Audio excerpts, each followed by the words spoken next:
महाराज को जय।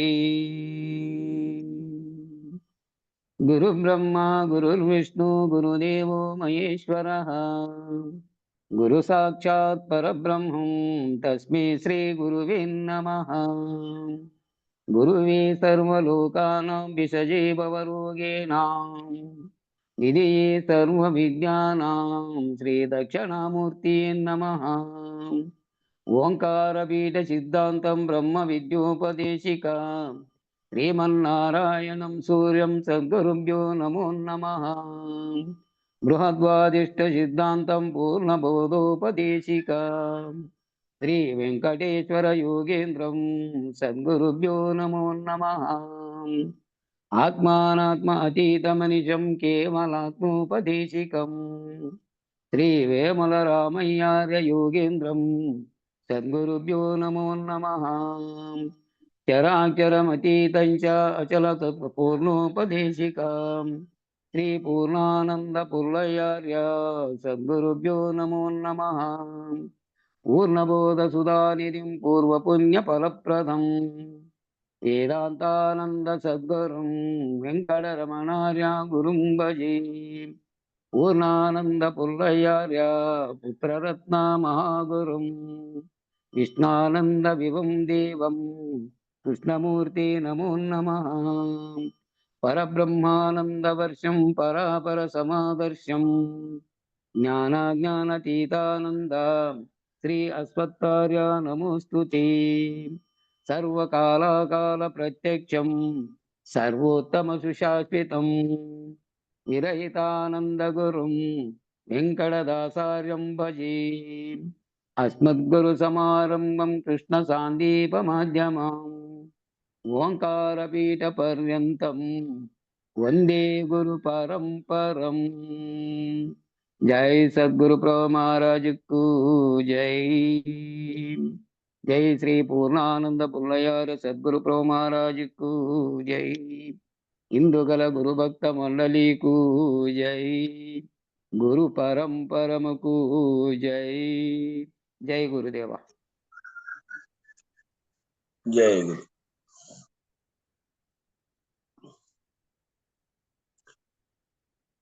जय गुरु नमः। తెలియుట కీలాగు తేట తెల్లముగా కలుగా కనలేరు కనలేరనినా తెలియను తెలివను తెరగల్గియుండా తెలియజాలరు చూచుకో తెలియదలచిన తెలియ నివ్వాదు చూచుకో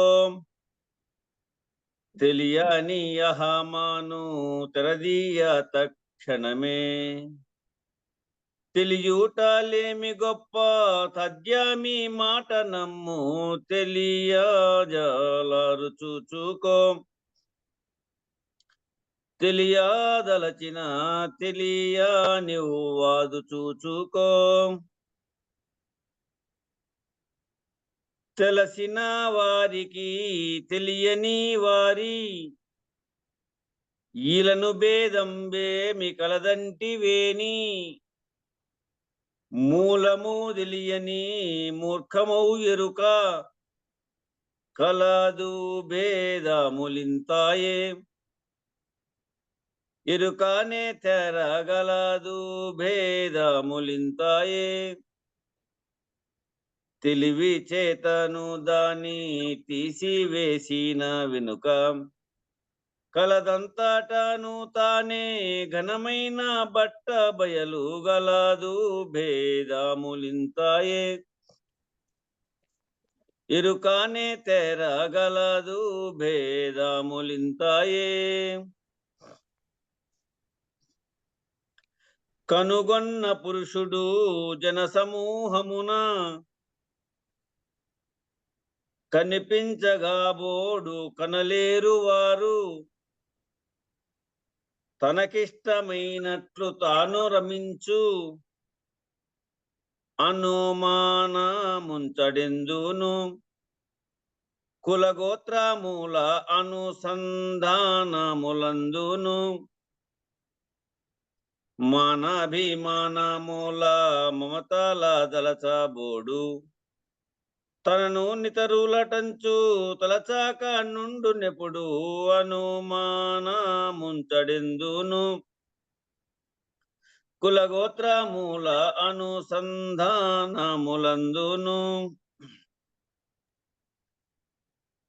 పట్టు విడుపులటంచు పాలించకుండు నెట్టాడొకరితో నే మాట వినడు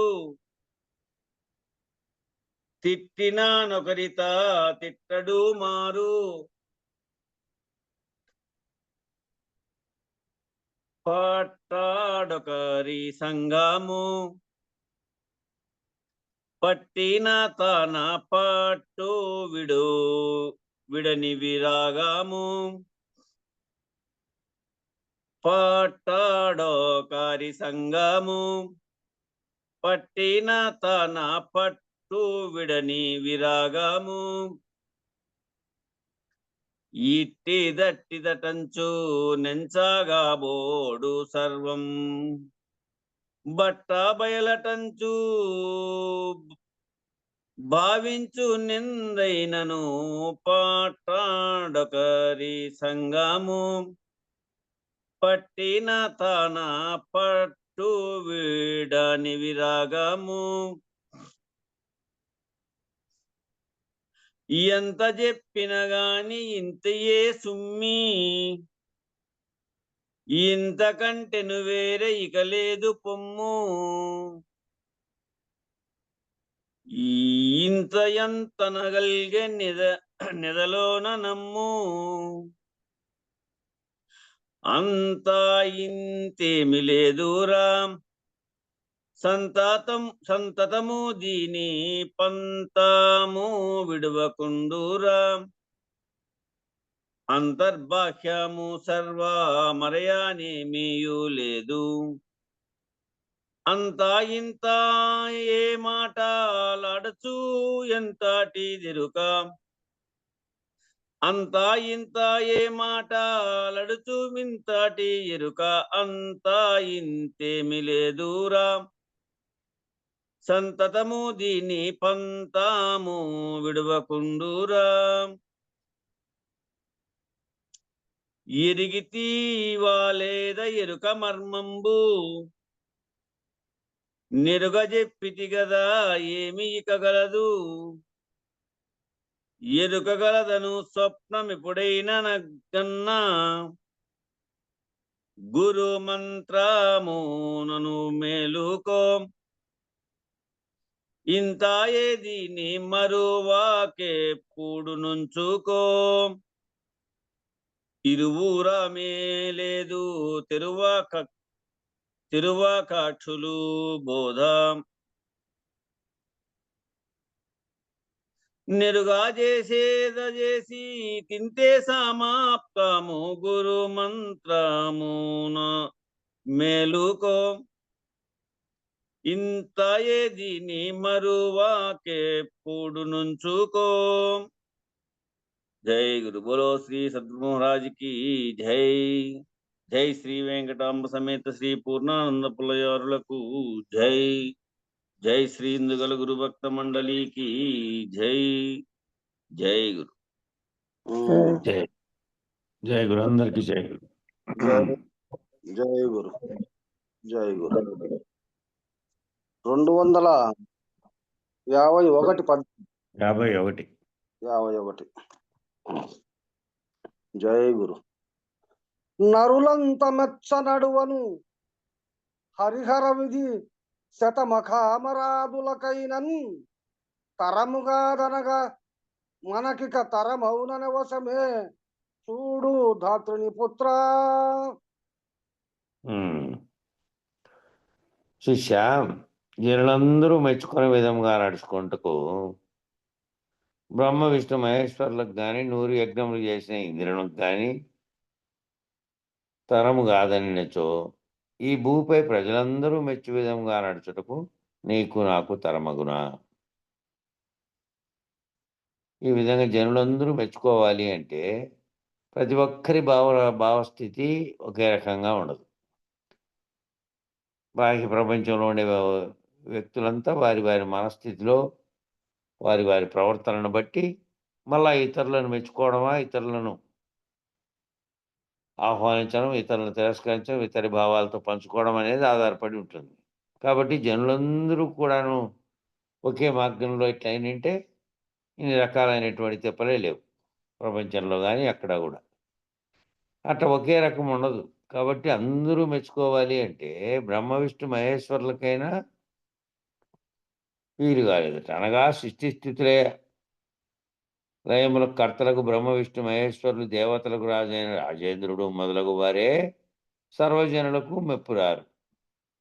వారే సర్వజనుల చేత మెచ్చుకోబడట్లే. కొంతమంది మెచ్చుకుంటున్నారు, కొంతమంది మెచ్చుకోనోళ్ళు వాళ్ళకు కూడా ఉన్నారు. ఈ విధంగా ఎవరి తరము కాదు, అందరి చేత మెచ్చుకోబడాలి అంటే. అటులనే ఈ భూమిపై జనులందరూ నిన్ను మెచ్చుకుందరని తలుచుకుము. ఓ శిష్యా, నిన్ను మెచ్చుకుంటారు. నువ్వు ఈ విధంగా బోధ తెలిసి నువ్వు బోధించడానికి అంతా గురువు చేత తెలుసుకోబడి అవగాహన అయినటువంటి వ్యక్తిగా నువ్వు పరిణితి చెందినప్పటికీ నిన్ను అందరూ మెచ్చుకుంటారని తలుచుకో. అనగా అందరూ ఈ జల పరిపూర్ణ బోధను మెచ్చరు. ఈ బోధ ఎవరికి అర్థమైందో వాళ్ళకే. అర్థం కాలేదనుకోండి, మిగతా వాటిలో కాదు ఇది. అర్థమైన తర్వాత అర్థమైండే వానికి వాళ్ళ గురువుకు తెలుసు దాని యొక్క స్థితి. కాబట్టి జనాలు బయట నుంచి చూసే జనాలందరికీ ఎవరైతే ఈ శిష్యులుగా ఉండి నీతో పాటు వచ్చి ఈ మార్గంలోకి వచ్చారో వాళ్ళు గుర్తుపట్టగలుగుతారు నీ స్థితి ఏమిటనేది. బయట జనాలకు ఏమర్థమవుతుంది? కాబట్టి అందరూ మెచ్చుతారు ఈ బోధను విని, బోధ మనము తెలుసుకుంటారనేది కష్టం. ఎందుకంటే వాళ్ళందరికీ కూడా ఇది బోధ యొక్క మర్మం అర్థం కావాలంటే వాళ్ళు సర్వస్వ శరణాగతిగా గురుపాదం బట్టి వచ్చిన వాళ్ళు అయితేనే కదా. ఊరికే ఏదో విందాం, పోదాం, కలుద్దామని కలిసి విన్నంత మాత్రాన ఈ స్థితిని అర్థం చేసుకోలేరు. ఈ బోధను విని బోధ మర్మం ఎరుగక కొందరు నీపై కాలు దువ్వుదురు. ఈ బోధ విని బోధ మర్మం తెలియక ఏదో ఒక రకంగా కాలు దువ్వి వాదోపవాదాలు పెట్టుకొని నిన్ను ఓడించడమో లేకపోతే నువ్వు చెప్పే బోధను తక్కువ చేసి మాట్లాడడము చేసేవాళ్ళు కొందరు ఉంటారు. అందుకు నీవేం బాధపడకము, వారితో నీవు వాదించకము. మౌనం పూనము చాలు, వారితో వాదించాల్సిన పని. ఎందుకంటే వాళ్ళంతా ఆ గెలుపు అనేటువంటి వాళ్ళ వాదాన్ని నెగ్గించుకునే కోసం రకరకాలుగా మాట్లాడేటువంటి ఉనికిలో ఉండేటువంటి అహంకారులు. మనదేమో ఉనికి రహితమైంది, అహం రహితమైనది. కాబట్టి అవసరం లేదు, వాళ్ళతో వాదించాల్సిన పని లేదు. మౌనం పూనము. అడిగాడనుకో, అడిగితే చెప్పచ్చు.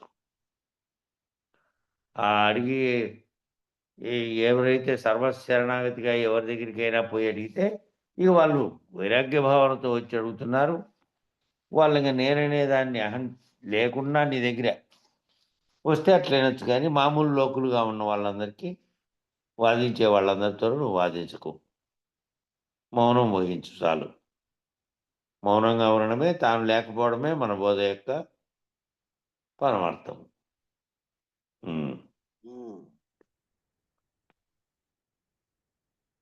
అందరిని చనకుచుందురు కొందరు దుర్మార్గ వృత్తి కుటిల జనంబులు, ఎందరినో గిచ్చి కరచుచు మందల వలె కోతులుండు మాడ్కిని కుర్రా. శిష్య, ఈ భువియందు దుర్మార్గ పూర్తి కలిగినటువంటి కుటుల జనులు ఉన్నారు. కొంతమంది ఉంటారు దుర్మార్గ పూర్తి కలిగిన వాళ్ళు. వాళ్ళకి ఏ పని లేదు. ఇంకా వాళ్ళు ఆ వృత్తి, ఆ మానసికంగానే వాళ్ళు దుర్మార్గంగా ప్రవర్తన అనేది ఉంటుంది వాళ్ళకు. అందువల్ల పిల్లలు పెద్దలు అనేది చూడకుండా, గౌరవించాల్సినటువంటి వాళ్ళని గౌరవించకుండా, పిల్లలు పెద్దలు స్త్రీలు అని కానీ, ఎవరైనా గురువులు లాంటి వాళ్ళు మహానుభావులు వచ్చితే వాళ్ళు కానీ వాళ్ళ యొక్క భావాలను కానీ ఏమీ తెలుసుకోకుండా అందరినీ అపహాస్యం చేసే పనే వాళ్ళది. ఎవరన్నా ఉండి వాళ్ళందరినీ అపహాస్యం చేసి ఏదైనా దుర్మార్గపు మాటలు మాట్లాడడం అది వాళ్ళకి అలవాటు. వారి మనోవృత్తి ఏ విధంగా ఉండుననగా, అట్లాంటి వాళ్ళ మనోవృత్తి ఎట్లుంటుంది అంటే, కోతులు గుంపులు గుంపులుగా చేరి దారిన వచ్చే పోయే వారిని గిచ్చి కరిచిన విధంగా నుండును. కోతులన్నీ గుంపులుగా చేరి దారిలో పోయే వాళ్ళందరినీ గిచ్చి కరుస్తూ ఉంటాయి. అట్లా మందలుగా చేరినప్పుడు అవి దాడి చేస్తుంటాయి. అట్లా కోతుల గుంపు వంటి వాళ్ళు అట్లాంటోళ్ళు అని చెప్తున్నాడు వాళ్ళని. ఎవరైతే దుర్మార్గ భావాలతో ఉండి పెద్దల్ని, స్త్రీలని, పిల్లల్ని ఇతరత్రా ఉండేటువంటి గౌరవించాల్సినటువంటి వాళ్ళని గౌరవించకుండా ప్రవర్తించేవాళ్ళు. ఆ విధంగా ఉంటారని చెప్పాడు. ఈ చెప్పిన గురు బోధను తాచెవినిడి బయలుగాంచి తనలేమి నిజంబై చనియే శిష్యుడప్పుడు లేచను గురుడవల మాట లేదా మీదన్. ఈ ప్రకారముగా సద్గురుమూర్తి అచల పరిపూర్ణ బోధన పరిశుద్ధపు బోధోక్తమైన సూక్తులతోనూ అందుకు తగిన యుక్తులతోనూ విశదంగా వివరించినను. అట్లా ఈ సద్గురుమూర్తి అయినటువంటి మన గురువు, ఎవరెవరు గురువు, ఆ గురువుకు నామరూపాలు వేరువేరుగా ఉంటాయి, కానీ గురు స్వరూపంగా ఉన్నటువంటి ఆ బోధించేటువంటి గురువు యొక్క అందరి యొక్క ఆత్మగా ఆ గురువే అయి ఉంటాడు. అందరి భావాలతో అందరి గురువులు కూడా పరమాత్మ స్వరూపంగా ఉన్నటువంటి స్థితిలో ఉంటారు. ఆ గురువు బోధించడానికే, నిన్ను తరింపు చేయడానికే వచ్చాడు. లేకపోతే ఆయన లేనెరుకలో ఆల్రెడీ వాళ్ళ గురువు చేత రహితపరచబడి తాను లేని స్థితిలో ఉన్నాడు ఆ శరీరుడై. మళ్ళీ వచ్చి ఆ పరిపూర్ణ బోధను పరిశుద్ధపు బోధోక్తమైన సూక్తులతోనూ, పరిశుద్ధమైనటువంటివి ఆ బోధోక్తులు ఎటువంటివి అంటే ఏ మలినము లేనటువంటివి, పరిశుద్ధమైన బోధోక్తమైన సూక్తులతో అందుకు తగిన యుక్తులతో. ఆ యుక్తులు ఏంటివి అంటే, ఏ విధంగా చెప్తే సులభగ్రాహ్యం చేసుకుంటాడో శిష్యుడు అనేవాడు, ఆయన మానసిక స్థితి ఏ స్థాయిలో ఉందో, చదువు కానీ ఇతరత్ర గ్రంథ పరిచయం కానీ దానిని బట్టి వాళ్ళు ఉంటారు. కాబట్టి వాళ్ళని ఏ విధమైన యుక్తులతో చెప్తే విశదపరిస్తే ఆ సత్శిష్యుడు ఆ బోధన విని అందులో కలిగిన ధర్మమర్మాలన్నీ తెలుసుకొని ఏకసంతాగ్రాహి అయి బాగుగా గ్రహించడం అంటే ఏకసంతాగ్రహి కావాలి అంటే వింటున్న దాని లక్ష్యంలో అదే పెట్టుకోవాలి. ఏదైతే దాంట్లో నుంచి వినపడుతుందో ఆ వినపడుతున్నది తప్ప దాని మీద కేంద్రీకరించి ఉండాలి. పక్కన విషయాలతోనే పోకూడదు. ఇంకా అది అట్లా ఏకాగ్రత పెట్టింటే మటుకు ఆ విన్నది ఖచ్చితంగా అట్టే గుర్తుండిపోతుంది. ఏకసంతాగ్రాహి అయి బాగుగా గ్రహించి నిర్వికారాచల పరిపూర్ణ బ్రహ్మమైన పరమపురుషుని గాంచి, నిర్వికారమైనటువంటి ఏ వికారము లేనటువంటి అచల పరిపూర్ణ బ్రహ్మమైనటువంటి పరమ పురుషుని గాంచి అంటే ఇంకా ఆ పరమ పురుషుడు గాను లేకపోతే బ్రహ్మం గాను ఇంకోటి గాను లేదు. ఇంకా పరిపూర్ణ పరబయలుగా ఉన్నటువంటి బయలు అదే పరమ పురుషుడుగా చెప్పబడినటువంటి భగవద్గీతలో పరమ పురుషుడు అనే పదం ఉపయోగించారు.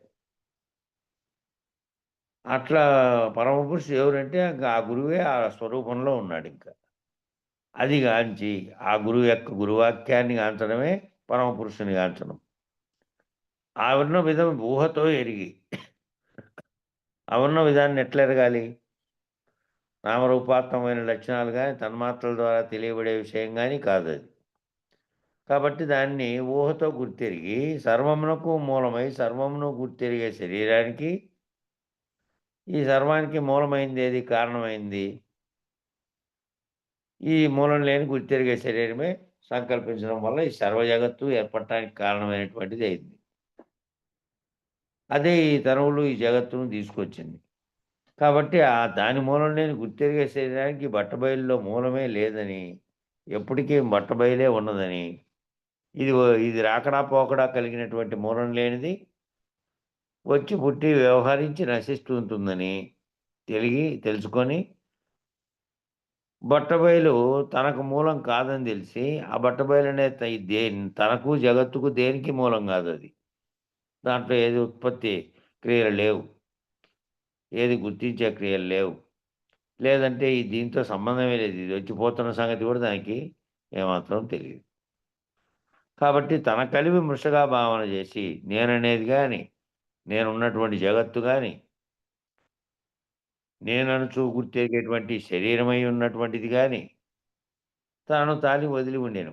అట్లా భావన చేస్తే తన మూలం కాదని తెలిసి గురువాక్యం ద్వారా తెలుసుకొని దాన్ని నీవు భావన చేసి నీ భావనలోకి దాన్ని పెట్టుకుంటే అప్పుడు ఏమవుతుంది?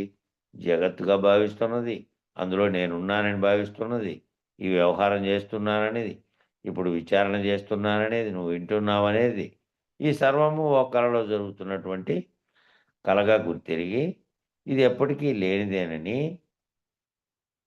కాబట్టి తన కలిమి మృషగా అంటే తన ఉనికే లేనిదని, ఎప్పటికీ అప్పటికి ఉన్నదేమో ఆ పరిపూర్ణ బయలేరని గుర్తెరిగి శరీరమై ఉన్నటువంటి గుర్తెరిగే శరీరమై ఉండేటువంటి తనను తాను వదిలి ఉండెను. అట్లా వదిలి ఉండాడు. ఇంకా ఆ గురుమూర్తి చేత అర్థమైనటువంటి భావన చేసినటువంటి వాడు శిష్యుడు తనను తాను వదిలి ఉన్నాడు. ఉన్నాడా అంటే ఊరికే ఉన్నాడు. ఏ విధంగా ఉన్నాడంటే ఏ విధమైనటువంటి భావనలు లేకుండా నిర్వాసనగా తాను మౌనంగా ఉన్నాడు. శరీరము కనపడేటువంటి భౌతిక శరీరం కనపడుతున్నప్పటికీ దాంట్లో ఉన్నటువంటి గుర్తెరిగే ఎరుక రైతుపరుచుకొని గుర్తెరిగేదంతా కూడా కేవలం కలవంటిదేనని, దానికి స్థానం లేదని, ఉన్నది పరిపూర్ణమేనని తెలిసి ఉన్నాడు. ఆ విధంగా సద్గురుని ముఖారవిందమున అచల పరిపూర్ణ బోధనెరిగి ఆ సద్గురునికి ఎదురుగా కూర్చొని ఆ సద్గురుని యొక్క ముఖాముఖిగా మాట్లాడి ఆ బోధ ఎరిగి ఎరుకను విడిచినప్పుడే అది భావన చెందేకైతుంది. ఇతరత్రా ఎక్కడైనా ఏదైనా ఒక సినిమా కథ చూసినట్టో, నాటకం చూసినట్టో, లేదంటే ఒక భాగవతం భారతాలు జరుగుతుంటే దాన్ని వింటున్నటువంటి దానితో తెలుసుకున్నట్టో తెలుసుకునేది కాదు ఇది. కాబట్టి ఇది ఈ భ్రాంతులన్నీ వదిలి ఎరుకను వదిలితే ఉన్నది అదే. దాన్ని ప్రత్యేకంగా వస్తురూపకంగా చూపించేది కాదు అది. కాబట్టి ఇది వదిలితే ఇది మూలం లేనిది. అది మూలం లేకుండా మధ్యలో వచ్చి పోతోంది.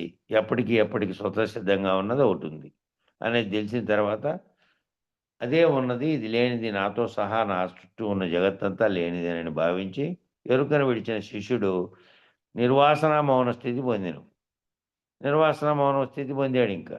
ఈ విధంగా శిష్యుడు పరిపూర్ణము ఎరుకలను రెండింటిని ఎరిగి అది ఎట్లా గురుముఖంగా, ఇదంతా గురుముఖంగా ఎరిగిందే. గురువు దగ్గర విచారణ జరిపి అది ఒక్కరోజు కాదు, అనేక రోజులు ఆ గురువుకు శుశ్రూష చేసి సాంగత్యంలోనే ఉండి ఒక్కటొక్కటిగా తెలియబడితే అంతవరకు తాను చూసినది చుట్టూ ఉన్నది అంతా సర్వమును తాను అంతకాలము నిజమనుకున్నాడు. దాన్నే వాస్తవమని దాంతోనే వ్యవహరించినాడు. దాన్ని విడిచిపెట్టాలంటే అంత సులభం కాదు. కాబట్టి అనేక రోజులు అనేకమైనటువంటి గురువాక్యమును వినుకుంటూ ఎక్కువ రోజులు శుశ్రూష చేసినటువంటి వాడైతే గురుముఖత తెలుసుకోగలుగుతాడు. ఇది శాస్త్రాల్లో, గ్రంథాల్లో, విషయాల్లో ఎక్కడెక్కడో ఉన్నదాన్నంతా దాంట్లో ఏర్పడినటువంటి సంశయాలన్నీ దాని ద్వారా తీరిపోతాయి. తీరిపోయిన తర్వాత ఇంకా తాను ఏ విధంగా ఉంటాడంటే ఈ మౌనస్థితిగా ఉన్నటువంటి మౌనస్థితి అందున్న శిష్యుని చూసి సద్గురువు అతిశయించిన ఆనందం పొందినం. ఆ గురువు కూడా ఎంతో ఆనందం పొందాడట.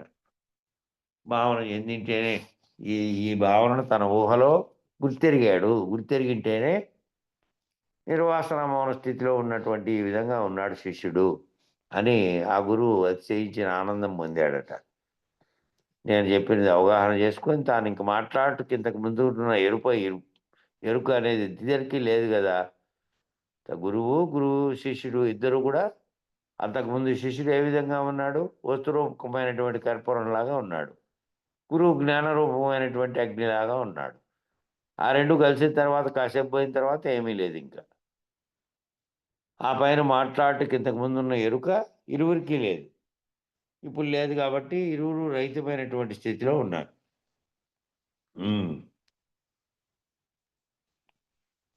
శరధి కరి తురగ శితకర శరధి కరి తురగ శితకర పరిమితమైనట్టి శాలివాహన శకమందు రచిస్తి మాఘ పౌర్ణమి వరకివి దుందుబి అని ఏటి వత్సరమప్పుడు ఏ సంవత్సరం ఎప్పుడు రచించానని తెలపడానికి ఈ పద్య రూపకంలో రాశాడు ఆయన. భాగవత కృష్ణప్రభువుల వారి శాలివాహన శకం 1784 పరిమితమైనటువంటి దుందుగునామ సంవత్సరంలో మాఘపాసం పౌర్ణమి నాటికి ఈ సర్వోత్తరోపాధి దైదోష రహిత పరమతత్వ కథ పద్యములు పూర్తి చేశారట. అయితే ఏంటంటే 78 ఏళ్ళు వ్యత్యాసం ఉంది. ఏమిటికి అంటే ఈ తెలుగు సంవత్సరాలకి, తెలుగు అంటే తెలుగు అని కాదు, మొత్తం భారతదేశం యొక్క మన శాలివాహన శకం అనేది భారతదేశంలో పాటిస్తారు. ప్రపంచమంతా క్రీస్తు శకం పాటిస్తున్నారు. ఇప్పుడు ఆ క్రీస్తు శకం అనే క్యాలెండర్ని మనం ఉపయోగించుకుంటున్నాం ఇంట్లో. దీనికి దానికి ఎంత తేడా ఉందంటే 78 సంవత్సరాలు తేడా ఉంది. వాళ్ళు ముందు క్రీస్తు జన్మించిన నాటి నుంచి లెక్కగట్టి క్యాలెండర్ తయారు చేసుకున్నారు. మనమేమో శాలివాహన శకం ప్రకారం 78 ఏళ్ళు ఆలస్యంగా తయారు చేసుకున్నాం వాళ్ళకంటే. అందువలన 78 ఏళ్ళు ఆలస్యంగా నడుస్తుంది. దాని ప్రకారము తెలుగు సంవత్సరాల ప్రకారం 1784లో దుందుగునామ సంవత్సరంలో మాఘ పౌర్ణమి నాటికి ఈ చరవచ్చరోపాధి దైదోష రహిత పరమతత్వ కందాలు పూర్తి చేశారట. దాని ప్రకారం మన ఇంగ్లీష్ లెక్కల ప్రకారం అయితే 1862, 78 ఏళ్ళు 1784 తీసేస్తే 1862 కలిపితే 1862 అంటే కరెక్ట్గా మహాత్మా గాంధీ 1869లో పుట్టారు. ఒక 7 ఏళ్ళు ముందు పుట్టాడు ఈయన గాంధీ కంటే. ఎవరు? భాగవత కృష్ణదేశికేంద్రులు 7 ఏళ్ళు ముందు, గాంధీ మహాత్ముల కంటే 7 ఏళ్ళ ముందు పుట్టారు. అయితే ఈ బుక్ పూర్తి చేశారు ఆ సమయానికి. బుక్ పూర్తి చేశారు అంటే అంతకంటే ముందే, అప్పటికి 30-40 ఏళ్ళు ఎన్నేళ్ళు ఉన్నప్పటికీ, ఎన్నేళ్ళు ఉన్నప్పుడు పూర్తి చేశారో తెలియదు. ఎందుకంటే ఆయన బోధలేకపోయినది 40 దాటిన తర్వాతనే. కాబట్టి అంతకుముందు ఇది కూడా లెక్కేసుకుంటే ఆ తేదీ నాటికి పూర్తి చేశాను అంటే 40 ఏళ్ళు ముందోడు గాంధీ కంటే. మనం ఆ తేదీ నాటికంటే ఈ బుక్ తయారైండేదే అప్పటికి 9 ఏళ్ళ ముందర, 7 ఏళ్ళ ముందర అనుకుంటే అప్పటికి ఆయనకు వయస్సు బట్టి మనం నిర్ధారించుకోవచ్చు. స్థితకరుడు అనగా ఇక్కడ పైన చెప్పినటువంటి ఆ పద్యానికి వివరణ ఇస్తున్నారు కింద. స్థితకరుడు అనగా చల్లని కిరణములు గలవాడు చంద్రుడు అనగా సంఖ్య 1. త్వరగా అనగా గుర్రం, సప్తాశ్వరథం గలవాడు సూర్యుడు అనగా సంఖ్య 7. కరి అనగా ఏనుగు అనగా అష్టదిగ్గజములు అవేవనగా ఐరావతము, పుండరీకము, వామనము, కుముదము, అంజనము, పుష్పదంతము, సార్వభౌమము, సుప్రతీకము. ఈ 8 అష్టదిగ్గజములని ఇంద్రుని సభలో ఉండే ఇవి. మామూలుగా కృష్ణదేవరాయల దగ్గర అష్టదిగ్గజములు అనే వాళ్ళేమో కవులు వాళ్ళు. దానికి కూడా వాళ్ళను అష్టదిగ్గజములు అనే పదంతో వాడారు అక్కడ ఉండే కవులకు. అట్లే ఇవి 8 ఏమో అష్టదిగ్గజములు. శరది అనగా సముద్రం, అమ్ముల పద అని అర్థం. సముద్రములు 7, రాజుగ్గల సైన్యములు 4 విధాలు. అవేమనగా రథ, గజ, త్వరగా పదాదులు. ఇచ్చా రాజుగ్గల అమ్ముల పద తీసుకోవాలి అనగా సంఖ్య 4. అట్లా ఈ సంఖ్యలతో పోల్చి గుడార్థంగా ఈ సంఖ్యను చెప్పారు. అదంతా కలిపి 1784 అనే సంఖ్య వచ్చేటట్టు, అప్పటికి ఇది పూర్తి చేసినట్టుగా వచ్చేటట్టు తయారు చేశారు ఈ పద్యాన్ని.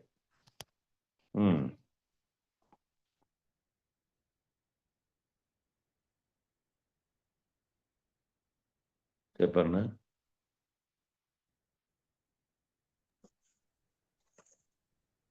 వివరణ అంత చాలా ఉంది. ఇంకా ఏది లేదు, ఏడుంది, అయిపోయాయి కదా.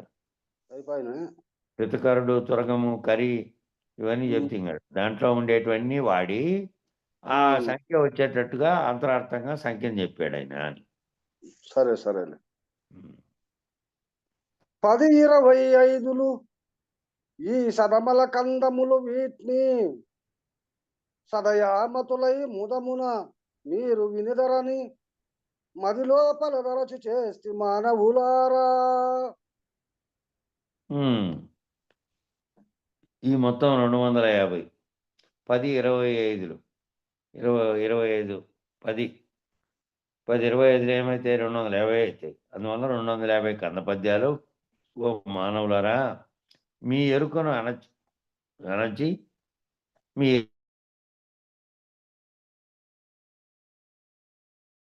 ఈ మూలం లేని గుర్తిరిగే శరీరం ఏదైతే దాంతో భావిస్తున్నారో దానితో భావించి జగత్తుతో కూడి ఇదంతా చేస్తున్నటువంటి ఇదంతా కేవలం కలవంటిదేనని మీ ఎరుకను అణిచేసి మిమ్మల్ని అంటే రహితపరిచి పరిపూర్ణ స్థితిని మీకు తెలియజేసి పరిపూర్ణ స్థితిని పొంది మీరు జన్మ మరణములు బాపుకుంటుకై 250 చరాచర ఉపాధి ద్వైదోషరహిత పరమతత్వ కందములు అనేటివి క్షరము అక్షరము అనేటువంటి ద్వైదోషరహితమైన ద్వైదోషం కానటువంటివి. క్షరం అంటే నశించేది, అక్షరం నశించకుండా ఉండేది. ఈ రెండూ కానిది నశించడం నశించకపోవడం అనేది అన్నిటికీ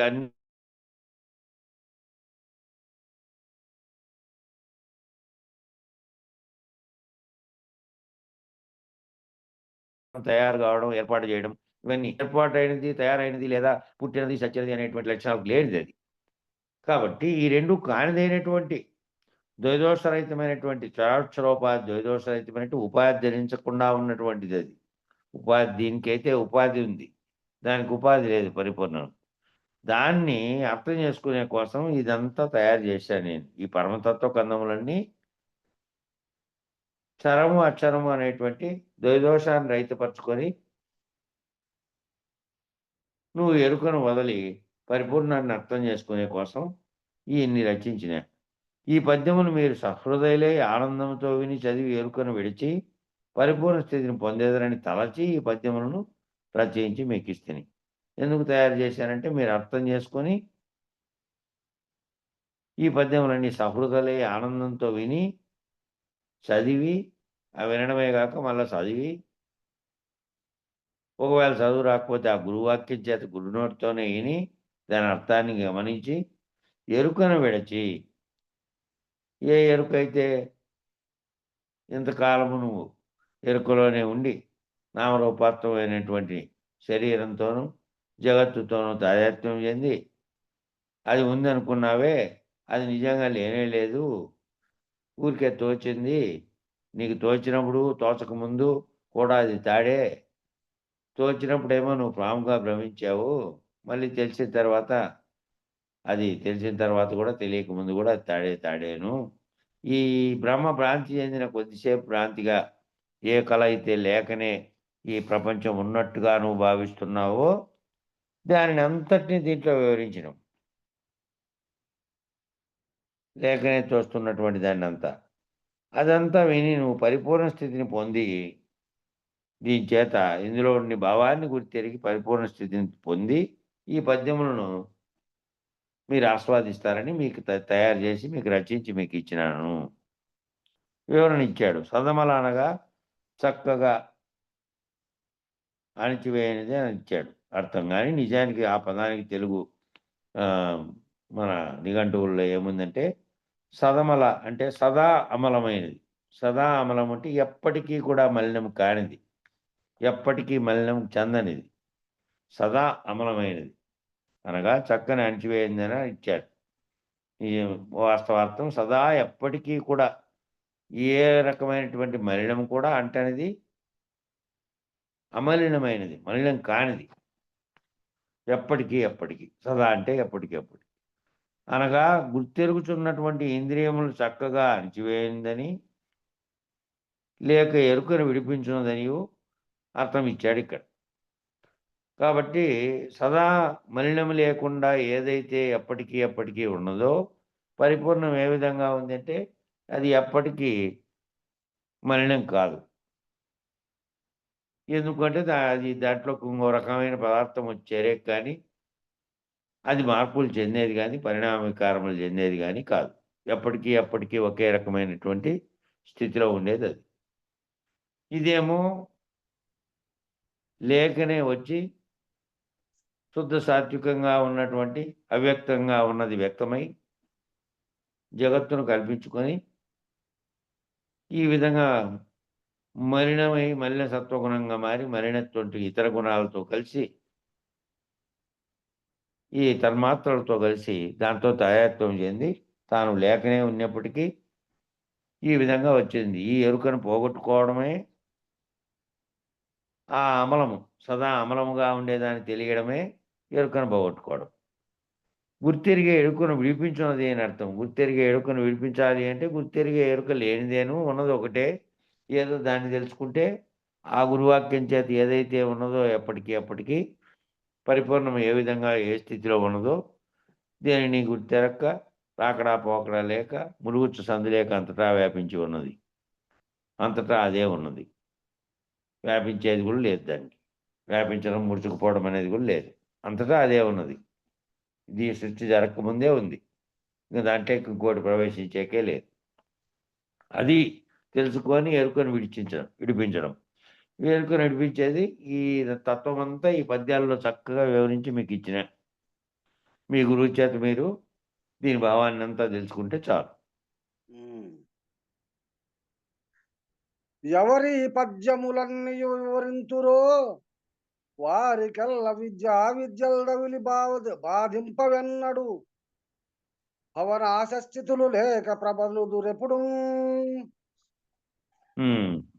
ఎవరైతే ఈ పద్యాలను బాగుగా వివరించడం అంటే దాని యొక్క అసలైనటువంటి అర్థాన్ని, అందులో ఉన్నటువంటి మర్మాన్ని, గురుమర్మంగా ఉన్నటువంటి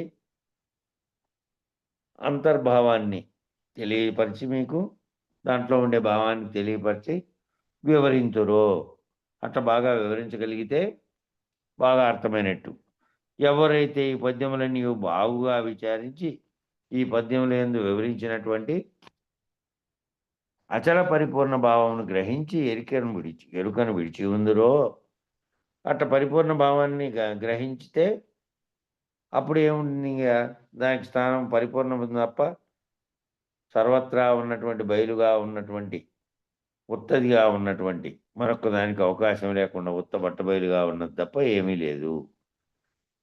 ఈ ఎరుకతో వచ్చినటువంటి నేను నా జగత్తుతో సహా సర్వము లేని కలతో వచ్చినటువంటిది అని ఎవరైతే ఎరుకను విడిచి ఉందరో, ఎవరైతే ఈ పద్యములన్నీ గురుపుత్రులకు వివరించరో, ఎవరైతే ఈ గురుపుత్రులకు ఈ పద్యములన్నీ వివరిస్తారో అటువంటి పుణ్యాత్ములకు చరాక్షరోపాధి దోషరహితమై గుర్తెరిగే ఎరుక అనే జ్ఞానం ఎప్పటికీ బాధించదు.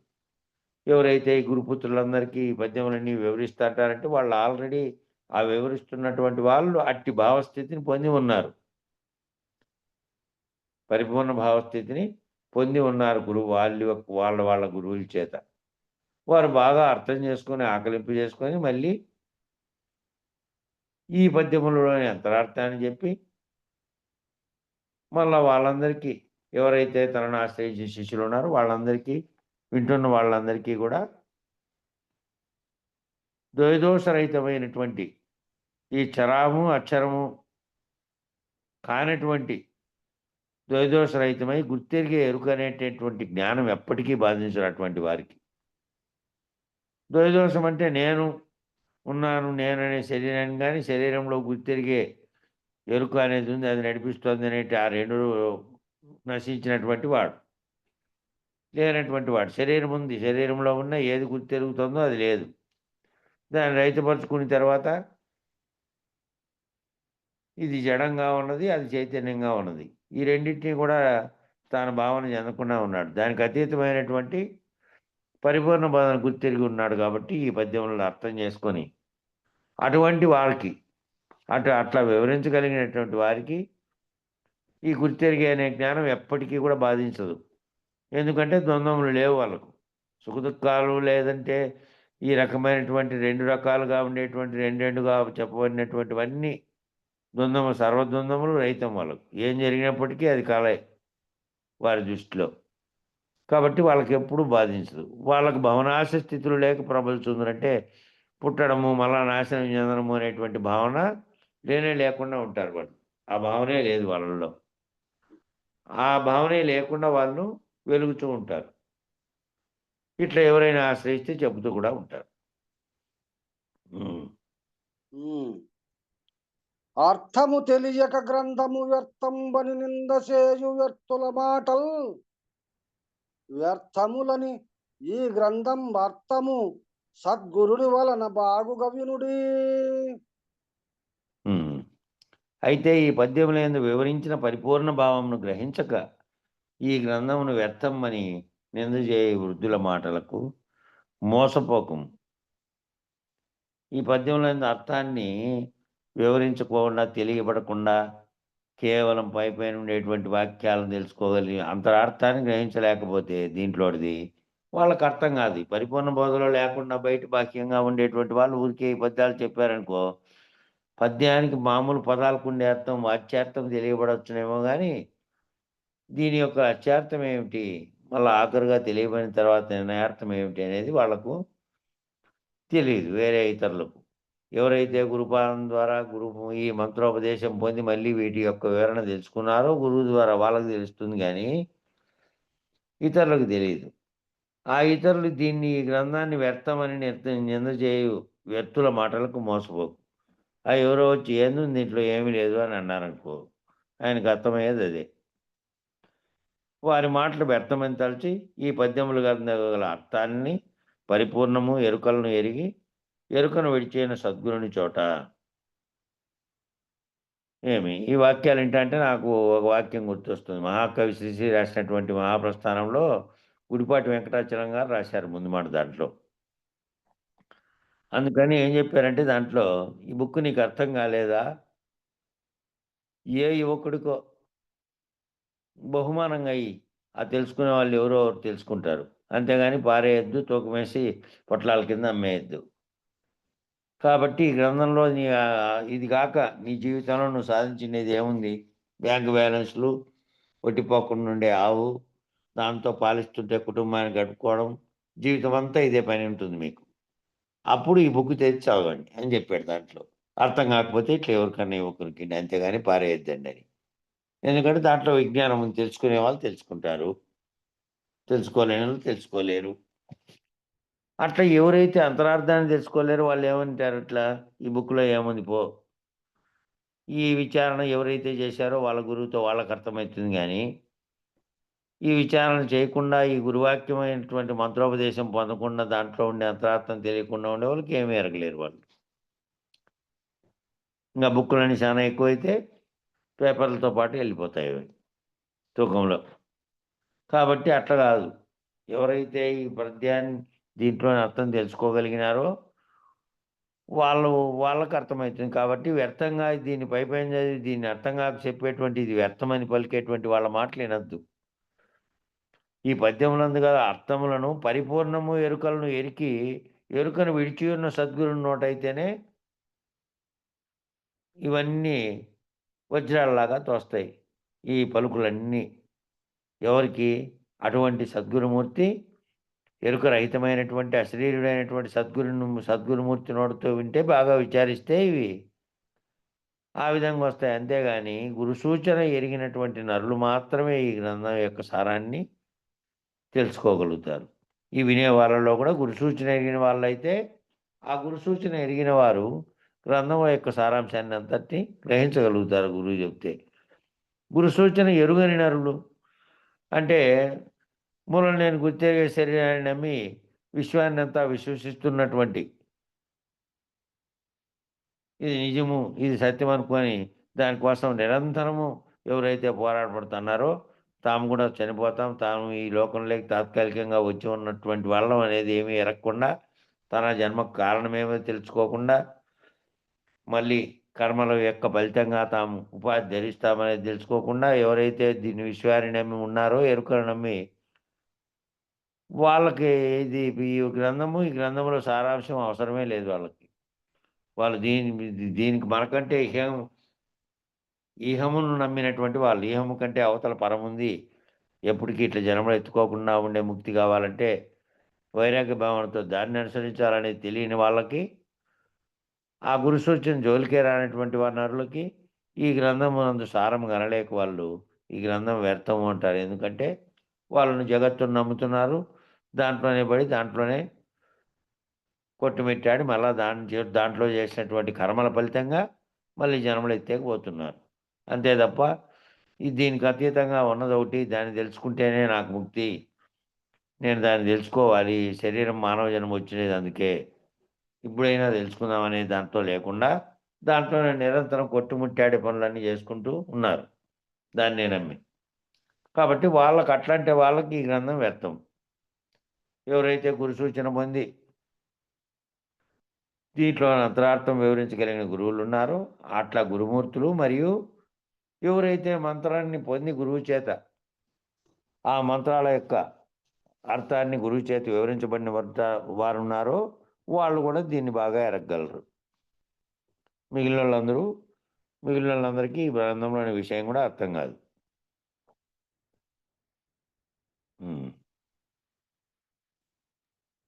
ఒక రకంగా రాయిన 4 ఉండాయి, 3 7 4 ఉండాయి అయిపోతాయి, మళ్ళీ లేకపోతే నిలిచిపోతాయి. సరే, పాటసుమి భక్తులకిది బాటసుమి బోధజంద భ్రమరాకుండన్ కోటసుమి కందములను తోటసుమి దీన్ని తొలగ ద్రోయక వినుడి. జనులారా, ఏ విధంగా భక్తులు భక్తి పాటలతో తన్మయత్వం చెందుతారో పాడుకుంటూ, ఆ పాడటము అనేది వాళ్ళకు ఇష్టంగా తోచుంటుంది. ఆ పాడడం అనేది ఆ వాళ్ళ యొక్క గొంతుకకు, ఆ పాడిన దానికి వినడానికి వినసొంపుగా ఉన్నటువంటిగా ఉంటుంది. అట్లా దాంతో ఏం చేస్తారు? తన్మయత్వం చెందుతారు దాంట్లో, ఆ పాటలోని మాధుర్యాన్ని విని.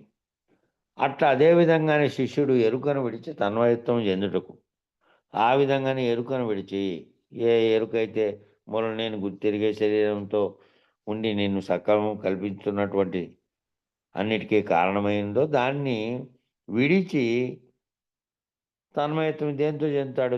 దాన్ని విడిస్తారంటే ఆ ఎరుకుంటేనే తన్మయత్వం చెందుతాడు అనుకో. ఎరుకతోనే దాన్ని గ్రహిస్తున్నాడు, ఎరుకతోనే తన్మయత్వం చెందుతున్నాడు. దేని గురించి అయినా సంగీతం విన్నా, పాట విన్నా, ఇంకోటి విన్నా, అదంతా విని చెందుతున్నటువంటిదే. ఆ తన్మయత్వం అనేది కూడా లోపల కలుగుతున్నటువంటి ఒక భావనే. పరిపూర్ణం అనేదేమో భావాతీతం. భావం చెందడానికి కూడా భావం చెంది తన్మయత్వం చెందేది కూడా లేదు అక్కడ. తానే లేనటువంటి రహిత స్థితిని పొందే స్థితి అది. ఇట్లా భావన చెందే పరిస్థితి కూడా కాదు అది. ఈ అచల పరిపూర్ణ భావమే చక్కటి మార్గమై ఉన్నది. ఆ ఎరుకను విడిచడానికేమో ఇది పరిపూర్ణ మార్గం, చక్కటి మార్గమై ఉన్నది. ఆ భక్తుడు ఏ విధంగా ఆ పాటలను విని తన్మయత్వం చెందాడో, దీని భావన చెందినవాడు ఎరుకను విడిచి తన్మయత్వం చెందుతాడు. ఎరుకను విడిచి ఎరుక ఈ దీన్ని కల్పించినటువంటి జగత్తు లేకనే తోచింది, ఇది లేనే లేదు, నాతో సహా లోకమంతా లేదు. కాబట్టి ఏది లేనప్పుడు ఏది లేదు. సుఖదుఖాలనే ద్వంద్వములు లేవు, ఆనందించేది బాధించేది కూడా లేదు. ఏదీ లేనటువంటి భావరహిత స్థితిలో ఉంటాడు. అట్లా తన్మయత్వం చెందింటాడు ఇతను. ఈ అచల పరిపూర్ణ భావన చక్కగా గ్రహించిన వారికి భ్రాంతి కలిగి ఏ బాధలు లేవు ఇంక వానికి.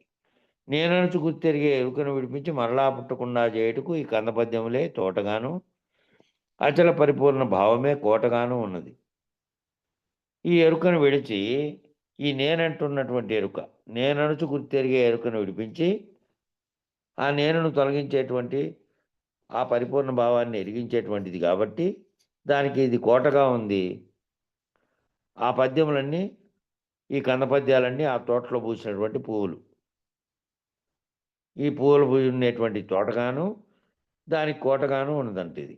కావున ఈ పద్యములను తొలగద్రోయక వినవలసింది. ఈ పద్యాలన్నీ తొలగించకుండా ఈ పద్యాలన్నింటినీ వినాలి. అన్నింటినీ వింటేనే అంతా సారాంశం తెలియబడుతుంది. కాబట్టి ఏ నరుడైతే శ్రీ భాగవత కృష్ణ ప్రభువులు రాసిన ఈ కందములు అనేటువంటి తోటలో విహరించి, కందపద్యాలనే తోటలో విహరించి, తర్వాత అతి రహస్యమైనటువంటి అచల పరిపూర్ణ భావమును గ్రహించి, అది గురువు ద్వారా గ్రహించాల్సిన అంశం.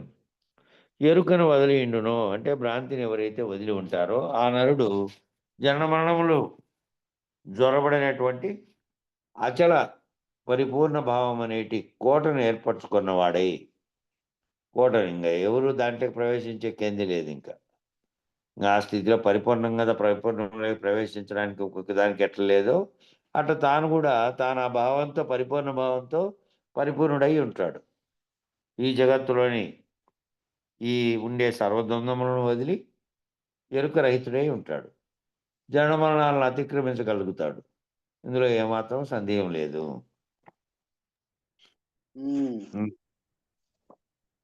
పరమహంసాశ్రమధరుని పరిపూర్ణపు బోధవాని పనులు సమమే వారినెరుగక నుతి నిందలు గరపిన తత్ఫలము ప్రజలకు అగునుజుమి.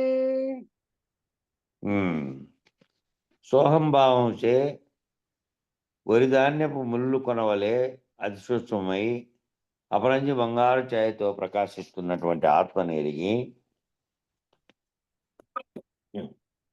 సోహంభావం అంటే ఇదే అంశ, ఏదైతే లోపలికి బయటికి వదులుతూ ప్రాణవాయువుగా ఉందో ఆ భావం చేత వరిధాన్యపు ముళ్ళు కొనవలే అతి సూక్ష్మమైనటువంటి అపరంజి బంగారు ఛాయతో ప్రకాశిస్తున్నటువంటి ఆత్మను, ఆ ఆత్మను అంటే ఉండి ఉన్నక కొనవలే ముళ్ళు కొనవలే వరిధాన్యం ముళ్ళు కొన కనపడ దగ్గరికి తీసుకుని తప్ప అసలు గుర్తిరగలేరు.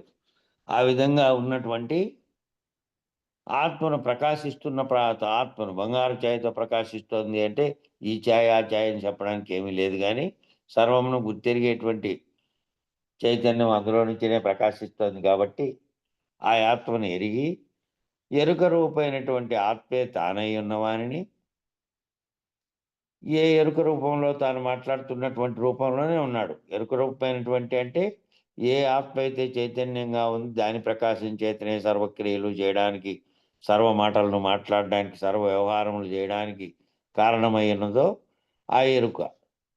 శరీరంగా ఉన్నదేమో జడంగా ఉన్నది, అందులో ఉన్నటువంటి ఆ చైతన్యమే గుర్తెరిగేది. ఎరుక రూపమైనటువంటి ఆత్మయి ఉన్నాడు తాను. అట్లా ఆత్మయి ఉన్నటువంటి తాను పరమహంసాశ్రమధరుడు అని అంటారంట. అట్లా ఆత్మరూపమైన ఆత్మరూపాన్ని తాను తెలుసుకొని తన స్వస్వరూపం ఏది అని గుర్తెరిగినటువంటి వాడిని పరమహంసాశ్రమధరుడు అని, పరమహంస అని ఇంతకుముందు రామకృష్ణ పరమహంస గారికి అది వాడినారు. ఆయన పేరు రామకృష్ణ అనే దానికి పరమహంస అనేది చేశారు, పరమహంస ఆయన అని. అది ఒక బిరుదులాగా చాలామంది మళ్ళా పరమహంసలని కొంతమంది అగిలించుకున్నారనుకోండి. ఇక్కడ పరమహంసాశ్రమధరుడు అంటే ఏంటంటే తాను ఏ గుర్తెరిగే ఎరుకైతే ఉన్నాడో ఆ స్వరూపంలో ఉన్నటువంటి ఆత్మగా భావించినటువంటి తన స్వస్వరూపాన్ని ఎరిగినవాడు. మరి సూది మోపన సందు లేక దేశకాల వస్తు భేదములు లేక చెల్లించక అంతరాణి నీయున పరిపూర్ణమును జ్ఞానశక్తి చేత ఉన్న చూసి, సూది మోపే కూడా సందు లేక దేశమని కానీ కాలమని కానీ వస్తువులని కానీ భేదం లేక ఎప్పుడు ఇప్పుడు కానీ ఈ సృష్టి లేకముందు, సృష్టి ఉన్నప్పుడు, సృష్టి పోయిన తర్వాత కూడా ఉండేదాన్ని ఆ పరిపూర్ణమును చూసి దాంట్లో ఎరుకకు మూలమే లేదని, ఏ ఎరుక చేత అయితే ఎరిగాడో ఎరుకకు మూలం లేదని, ఆ ఎరిగిన ఎరుకను వదిలి ఉన్న వారిని, ఆ ఎరిగిన ఎరుకను కూడా వదిలి ఉంటే పరిపూర్ణ స్థితిని పొందిన గనుడు అని అంటారు. పరిపూర్ణ స్థితిని పొందినటువంటి గనుడు ఆయన అంటాడు. ఎవరికి తెలుస్తుంది అది అంటే ఆ పరిపూర్ణ స్థితిని అర్థం చేసుకునే వాళ్ళకే తెలుస్తుంది. ఇతరత్రా ఉండే వాళ్ళకి ఆయన పరిపూర్ణ స్థితిని పొందిన గరుడు అని తెలుసుకోలేరు మామూలు జనంగా ఉండేవాళ్ళు. అయితే పరమహంసాశ్రమధరుని పరిపూర్ణ స్థితి పొందిన వారిని వాని పనులు సమంగా ఉండవు.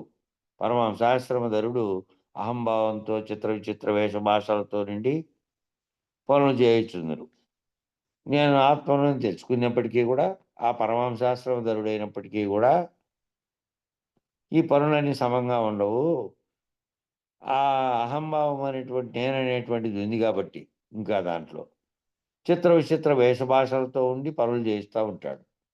కానీ పరిపూర్ణుడైన వాడేమో ఎరుకను విడిచాడు కాబట్టి తన ఆత్మస్వరూపుడుగా ఉన్నాడనే ఆత్మగా ఏదైతే ఉన్నాడో నేను ఆ స్థితిలో ఉన్నాను అని ఏ దానితో అయితే ఎరిగి ఉన్నాడో, నేను నా నిజస్వరూపం అది, తన స్వస్వరూపాన్ని ఎరిగినప్పటికీ ఆ ఎరిగిన దాన్ని ఎరిగి దాన్ని కూడా వదిలి ఉన్నాడో, ఎరిగిన దాన్ని కూడా ఉన్నాడు కాబట్టి ఆ ఎరుకను కూడా విడిచిపెట్టినటువంటి వాడై ఉన్నాడు. పరిపూర్ణం ఒక్కటే ఉన్నదని తెలిసిన వాడు కాబట్టి తాను ఏ విధంగా అయ్యాడంటే ఆ పరిపూర్ణం ఏ విధంగా ఉందో కదలికలు లేనటువంటి స్థితిలో అట్లా పరిపూర్ణుడు ఎరుకను విడిచి ఏ నిర్ణయము చేయక చట్టువలే కదలకుండును. ఏ నిర్ణయము చేయకుండా ఆ చట్టు ఏ విధంగా కదలకుండా ఉందో ఈ పరిపూర్ణంగా తెలియబడినటువంటి వాడు పరిపూర్ణ భావాన్ని గుర్తెరిగినటువంటి వాడు, గుర్తెరిగిన గుర్తును కూడా వదిలినటువంటి వాడు అట్లుంటాడంట. కావున ఎరుకై ఉన్న వారెవరు, ఎరుకను విడిచిన వారెవరు అని ఎరుగక, ఎరుకై ఉన్న వాళ్ళెవరు, ఎరుకను విడిచిన వారెవరు అనేది కూడా ఎరుగకుండా, ఎరుకై ఉన్న వారిని పొగడి ఎరుక విడిచిన వారిని నింద చేసినచో అట్టి ప్రజలు తత్ఫలితం అనుభవింతురు. కాబట్టి ఇది ఎరుకై ఉన్న వారినేమో పొగిడి, ఈ ఎరుకలో ఉండి ఎరుక చేష్టలు చేసి ఎరుక చేతనే రకరకాల వేషధారణలు ధరించి భ్రాంతులు కల్పిస్తున్న వారినేమో పొగిడి, ఎరుక విడిచిన వారిని గనక ఎరుక విడిచిన వారు వీరు. వీరు కాబట్టి వీరు ఈ నామరూపాత్మకమైన శరీరం కలిగి ఉన్నప్పటికీ, కలిగి ఉండే దాంట్లో గుర్తెరిగే దాన్ని కోల్పోయినటువంటి తొలగించుకున్నటువంటి వాళ్ళు.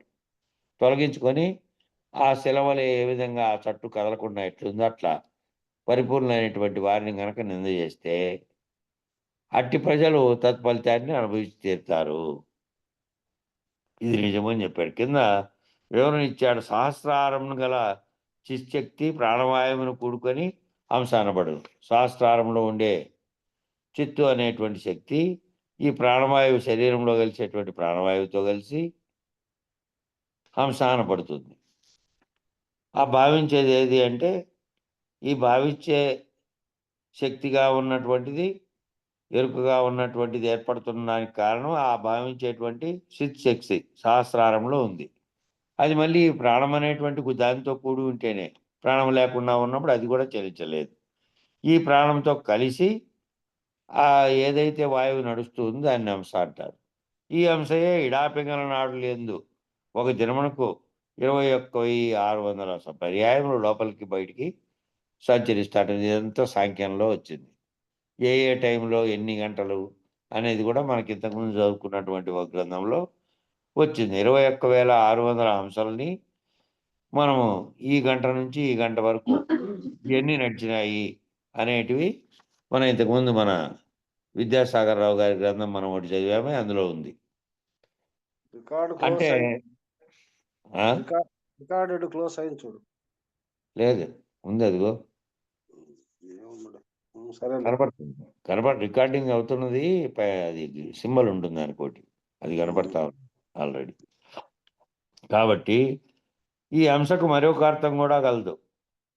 ఈ అంశ అంటే లోపలికి బయటికి సంచరిస్తున్నటువంటి దానికి మరొక అర్థం కూడా ఉంది. ప్రణవరూపమైన నాదమును, ప్రణవరూపమైనటువంటి నాదము అంటే అంతకుముందు ఓంకారంగా మారకముందు ఏ శబ్దమైతే అకార ఉకార మకారములతో కలిసి ఓంకారం అనే పదమైందో, ఆ పదం కాకముందు ఆ శబ్దం ఎక్కడుంది అంటే అవ్యక్తంగా ఉన్నటువంటి ప్రణవ రూపంలో ఉంది.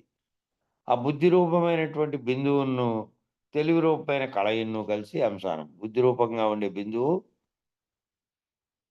తెలివి రూపంగా ఉండే కళ, ఈ రెండు కలిసి అంశ అనబడును. ఇంకొక అర్థం ఎట్లనగా ఉద్గతమైన ప్రాణమును, సంకల్పమైన మనసును. ఉద్గతమైన ప్రాణం అంటే ఏ గుండె అయితే ఆ గుండె కొట్టుకోవడం వల్ల నిరంతరము దానిలో నుంచి ప్రాణవాయువుతో సహా రక్తం పంపింగ్ ఎంత లెక్క ప్రాణం చలిస్తుందో, ఆ చలించే ప్రాణము సంకల్పమైనటువంటి మనస్సు ఏదైతే సంకల్పిస్తుందో, భావన చెందుతుందో ఆ మనస్సు, ఈ రెండు కలిసి ఆ తేజోరూపమైన తెలివిను, తేజ రూపంలో ఉన్నటువంటి తెలివి, దీన్ని గుర్తెరుగుతున్నటువంటి తెలివి, దీన్ని అంశ అనబడును. ఈ అంశ పదమునకు మరొక అర్థం ఎట్లనగా ఈ అంశ పదానికి అంతా దాంట్లో వచ్చింది. ఏది సాంఖ్యంలో వచ్చింది, భద్రాద్రి రామశతకంలో వచ్చింది, దాని తర్వాత మనం చదివినటువంటి ఇతర గ్రంథాలన్నిట్లోనూ వచ్చింది. మరొక అర్థాన్ని ఇచ్చాడు ఈడ. అహంకారమైన పురుషునికి అంటే నేనని పలుకుతున్నటువంటి అహంకారమైన పురుషునికి, సకారమైనటువంటి ప్రకృతికి అంటే దేహంగా ఉన్నటువంటి ప్రకృతికి, ఉభయాత్మకమైనటువంటి సంబంధమైన బిందువు, ఆ రెండింటికి కలిపి ఓ బిందువు కలిసి హంస రూపమైంది. ఉభయాత్మకం అంటే ఇది ప్రకృతిగాను అక్కడ పురుషుగాను రెండుగా కలిసి ఉన్నటువంటిది హంస రూపమైంది. అది సోహం భావం అనే వాక్యం చేత సంచరిస్తూ ఉంది. సోహం అనే శబ్దమునకు అర్థమేమనగా, సో అనగా నిర్మలమైన పరమాత్మ, హం అనగా నేను. ఆ సో అని గాలి పీల్చుకోవడము మళ్ళీ వదలడము అనే రెండింటికి సో అనగా నిర్మలమైన పరమాత్మ అని, హమ్మనగా నేనని మళ్ళా వదిలేది గాలిని అని బోధించున్నది. అనగా దేహేంద్రియాది ప్రపంచ విలక్షణమైన పరమాత్మయే నేనని, దేహేంద్రియాలతో కూడినటువంటి ప్రపంచంతో కూడినటువంటి విలక్షణమైనటువంటి ఆ పరమాత్మగా ఉన్నది నేనని పలుకుతున్నది అని బోధిస్తూ ఉంది. ఇది అచల సింధువులో తారక యోగం అనే దాంట్లోది. అంటే వాళ్ళ గురువు ఆయన అనుభవానందులు వారిది తీసుకొని ఇక్కడ పెట్టారు వారు. ఇంకా 2 పద్యాలు ఉన్నాయి, అయిపోతుంది. చదువునా? ప్రతిదినము చదివి ఎవరి ప్రతినర్చన చేతురట్టి ప్రజలకు బోధస్థితి కుదురగలదు. గురు కృప కతి పాత్రులు వారి కడ్డము గలదే. ఎవరైతే ఈ గ్రంథాన్ని ప్రతిరోజు చదివి ఈ ప్రతిని అర్చన చేయుదురో అంటే దీంట్లో భావాన్ని మళ్ళీ తిరిగి తన మనస్సులో మళ్ళీ పునః దాని భావాన్ని తెలుసుకుంటూ ఉంటారో చదివి అట్టి వారలు అచల పరిపూర్ణాన్ని బాగా గ్రహించి ఎరుకను విడిచి పరిపూర్ణ స్థితికి చేరుకుంటారు, పాత్రులైతారు. గురుకృపకు కూడా పాత్రులై ఈ కలమోక్షం చెందగలరు.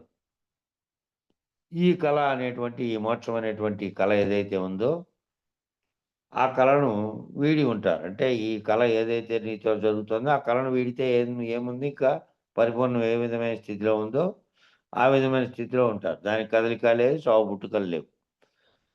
కాబట్టి ఆ స్థితికి తాను చేరుకోవాలంటే ఈ కళలోంచి గురువు చేత మేల్కోబడి ఉండాలి. ఈ గ్రంథం నిత్యము చదివి అర్చన చేసి గురుకృపకు పాత్రులై ఈ కలమోక్షము చెందిన గురుపుత్రులకు, ఈ కళ నుంచి గురువు చేత విడుదలైనటువంటి వారికి, మేల్కొన్నటువంటి వారికి ఈ భూయందు తెలుసుకోవలసింది ఇంకా ఏమీ లేక ఇంక తెలుసుకోవాల్సింది ఏముంది, తాను రహితమైపోయిన తర్వాత తాను భావిస్తున్న జగత్తుతో సహా సర్వదృశ్యము నశించిన తర్వాత ఉన్నది ఏది అంటే పరిపూర్ణం ఏ విధంగా ఉందో ఆ విధమైన స్థితిలో ఉంది. కాబట్టి ఇంకా తెలుసుకోవాలి అనేదే లేదు ఇంకా. అందుకనే వేదాంతము అంటే వేదము అంటే తెలుసుకోవడం, అంతం అంటే తెలుసుకోవడం, అంతమైపోవడం. కాబట్టి ఇంక తెలుసుకోవాల్సింది ఏమీ లేదు. ఈ భూమిలో తెలుసుకోవాల్సింది ఏమీ లేక నిత్యుడై జనుల చేత స్తుతింపబడతాడంటే పొగడబడతాడు అటువంటి వాడు అని చెప్పి. ఇతర మెరుంగని సతమందతి మృషయై కానుపించునట్టి మనము ఈ కృతి గురు శిష్యుల వారల ఇతరేతర వాగ్విలాసమివి మృషలు సుమీ. తనను తాను ఎరుగక ఇతరులను ఎరుక్క, తనను తాను ఎరుక్క అంటే తన స్వస్వరూపమేది, దాంట్లో నేనని పలుకుతున్నది ఏది, జడంగా ఉన్నది ఏది, అది ఎక్కడి నుంచి ఎట్లొచ్చింది, దానికి కారణం ఏమిటి, అట్లాగే ఇతరులుగా ఉండేటువంటి ఇతరులను ఎరక్క, సూది మొప్పను సందులేక అంటే ఇవన్నీ ఎరుగుతున్నది ఏది, ఎరుకగా ఉన్నదేమో ఇవన్నిటినీ ఎరుగుతోంది. ఎరుక కానిదేమో కాలవస్తు భేదం లేక తనను తాను ఎరగకుండా, ఇతరులను ఎరగకుండా, సూదిమపై కూడా సందు లేకుండా, కాలం కానీ వస్తువులు కానీ భేదమేమీ లేకుండా ఇవన్నీ ఎరిగేదంతా ఎరుగుతున్నదంతా ఏమో ఈ ఎరుక కలిగినటువంటి వాడు ఎరుగుతూ ఉన్నాడు. ఎరుక లేనటువంటిది అది. ఎరుక లేనటువంటి తనను కూడా గుర్తెరగని, ఇతరులను గుర్తెరగని, ఇతరులకు సందు అవకాశం కూడా అయినటువంటి సందు సూదిమోపను కూడా సందు లేకుండా ఎప్పటికీ కూడా చెల్లించక ఎప్పటికీ కూడా ఏకమై నిత్యమై, ఏకమై అంటే రెండోదే లేదు ఇంకా, ఏమీ లేకుండా నిత్యమై అంతటా నిండి ఉన్నటువంటి అచల పరిపూర్ణ బ్రహ్మమునందు ఆ బయలందు లేకనే ఉన్నట్లు తోస్తున్నటువంటి మనము, ఆ లేకనే ఉన్నట్లు తోస్తున్నాం మనం తోస్తున్నది ఈ గ్రంథంలో వివరించినది కానీ, ఈ సర్వము జగత్తుగా ఉన్నది కానీ, ఈ విషయాలన్నీ కూడా లేకనే తోస్తున్నాం. ఎప్పుడైతే ఎరుకరహితమైపోయావో అప్పుడు ఇది లేదు, అది లేదు, తోస్తున్నది లేదు, జగత్తుగా ఉన్నది లేదు, ఏమీ లేదు. ఎప్పటికీ ఉండే పరిపూర్ణమే మాత్రమే ఎప్పటికీ స్వతసిద్ధమై ఉన్నది. కాబట్టి ఈ గ్రంథము నందు వివరించిన గురువు శిష్యుడు వారి సంవాదమంతా మరి ఇతర ముచ్చట్లు సర్వము మాయే సుమ. ఈ గురువు ఇన్నాళ్ళు వాళ్ళంతా బోధించారు, ఆ గురువు వివరించాడు, ఈ శిష్యుడు విన్నాడు. ఈ వినిండేటువంటి చదవడము, వినడము, వివరించడము జరిగిండేటువంటి సంవాదము, ప్రశ్నలు, మళ్ళా దానికి జవాబులు, ఈ ఇతర ముచ్చట్లు, ఈ సర్వము మాయేను, ఇదంతా కూడా జరగలేదు. ఇదంతా కళలో జరిగిందనుకో, ఈ కళను వీడావు కదా, ఈ కళ జరుగుతున్నటువంటి జగత్ అనే కళలో జరుగుతున్నటువంటి విచారణతో సహా అన్నీ కలే, అన్నీ వీడినావు. ఆ అన్నిటినీ వీడి సర్వము మాయేనని, ఇదంతా జరిగిండేది కూడా మాయేనని, నిత్యమై సత్యమై శాశ్వతమై చెల్లించకుండేదేమో అంతటా ఉంది ఒక్క పరిపూర్ణమే తప్ప మిగిలినవి ఏమీ లేవని, సర్వము మాయగా ఉన్నటువంటి దాంట్లో తోచనమేనని, అనగా అచల పరిపూర్ణ బ్రహ్మం ఉత్తదేను. ఆ పరిపూర్ణ బ్రహ్మం అనేది కూడా అదంతా ఉత్తబట్టబయలే, ఏమీ లేదు దాంట్లో. ఇదంతా కేవలం లేఖనితో వచ్చింది, లేఖనితో వచ్చింది పోతే అది కూడా ఉత్తబట్టబయలు. ఆ ఉత్త దాంట్లో ఏమీ లేదు, ఆ దాంట్లో ఈ ఎరుక అనేది అసలే లేదు. శ్రీ భాగవత కృష్ణప్రభు విరచిత సహస్రోపాయ ద్వైదోషరహిత పరమతత్వ కందములు సమాప్తి. ఓం శ్రీ సద్గురువే నమః. భావార్థ తాత్పర్య రచయిత సజ్జా పూర్ణచంద్రరావు గారు. గంధం పూర్తి చేసినదేమో 2/5/2022, అనగా శుభకృత నామ సంవత్సరం ఉత్తరాయణం వైశాఖ మాసం వసంత ఋతువు విధియ సోమవారం నాడు ఇది పూర్తి చేశారట ఆయన. సజ్జా పూర్ణచంద్రరావు గారు భావార్థాన్ని రాశారు. ఇక కొంచెం ద్వితీయ తరంగిణి అనేది ఉంది. అది చాలా ముఖ్యంగా 3 వాక్యములైనటువంటి ముఖ్యమైనటువంటి గురుమంత్రాలని ఏకం చేసి ఏ విధంగా భావించాలి దానిని అనేదంతా అందులో వివరించినారు. అది రేపు చెప్పుకుందాం. మంగళం చెప్పండి.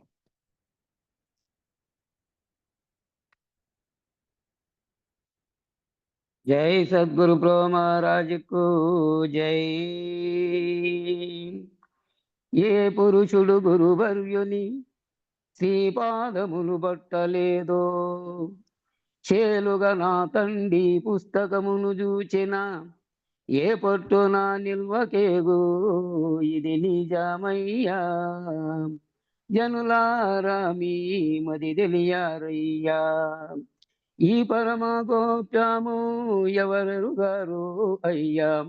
నా పలుకు మదిలో నాటిన వారలకు ఇది నిజమయ్యా. జనులారా మీ మది తెలియారయ్యా. మంగళం గురుదేవాయ మహనీయ గుణాత్మని సర్వలోక శరణ్యాయ సాధురూపాయ మంగళం మంగళం మంగళం. జై సద్గురు ప్రో మహారాజుకు జై. జై శ్రీ వెంకటాంబ సమేత శ్రీ పూర్ణానంద పుల్నయార సద్గురు ప్రో మహారాజుకు జై. జై శ్రీ లక్ష్మీ సమేత వేదాంతానంద వెంకట రమణారు సద్గురు ప్రో మహారాజుకు జై. జై శ్రీ కల్పమాంబ సమేత శ్రీ విష్ణానంద కృష్ణమూర్త్యారు సద్గురు ప్రో మహారాజుకు జై. జై శ్రీ అచ్చమాంబ సమేత జ్ఞానాతీత స్వత్తారు సద్గురు ప్రో మహారాజుకు జై. జై శ్రీ లక్ష్మీ సమేత విరహితానంద వెంకటదాసారు సద్గురు ప్రో మహారాజుకు జై. ఇందుగల గురు భక్త మండలికు జై. గురు పరంపరముకు జై. సర్వం సద్గురు చరణారవిందార్పణమస్తు. సర్వే జనా సుఖినో భవంతు. ఓం శాంతి శాంతి శాంతి. జై సద్గురుదేవా.